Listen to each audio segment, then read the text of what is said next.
Hello mga bay, it's me, Bay sa Canada. Samahan nyo kami, puntahan natin yung inalok sa ating sasakyan na napakamura.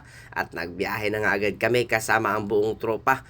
At napakaswerte natin dahil yung nagbinta nito ay syempre taga sa amin lang. Shout out sa Magasang Kantilan, Surigao del Sur. At nandito na kami mga bay. Oy! Shout out sa iyo Dino Robert Eliasar.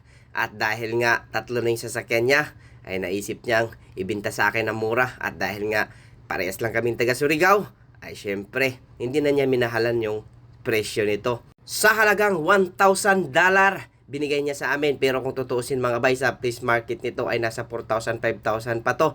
At inexplain na rin niya yung mga minor problem nito mga bay. Pero okay lang yun. Dahil nga, mura lang naman ang pagkabili natin. Siya, i-check up na yan. Dahil yung mga tropa natin kasama dyan, puro mga skill dyan. So mga bay, itong mga kasama ko mga bay ay sinadya ko talagang dalhin dahil sila yung mga nakakaalam sa sasakyan.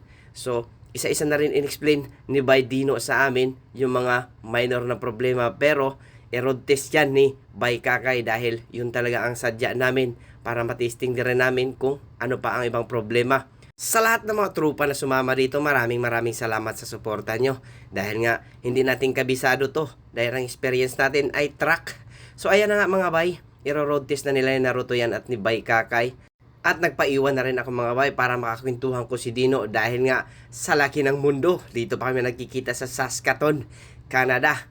At ayan na nga mga bay, sinakyan ni Bay Kakay at ni-road test na rin para malaman natin kung ano pang ibang mga problema.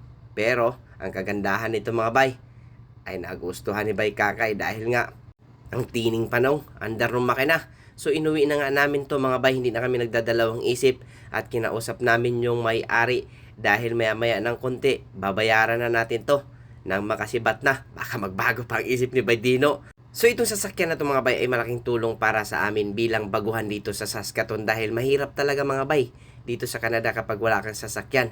Siya, iuwi na natin to at binalikan na nga namin kinabukasan at nakita namin si Bay Dino. Siguro nilinis niya yung loob nito dahil nga nagkasundo na kami na bibilhin na namin ngayon. At ayan na mga bay, yung ating sasakyan. Siya, punta na tayo sa SGI at palitan na natin ng pangalan to. At syempre palitan na rin ni Bay Joseph ng plate number. Siya, bayaran na, iuwi na yan. Ayan na, naiuwi na natin mga bay. Thank you for watching. Amping ang lahat.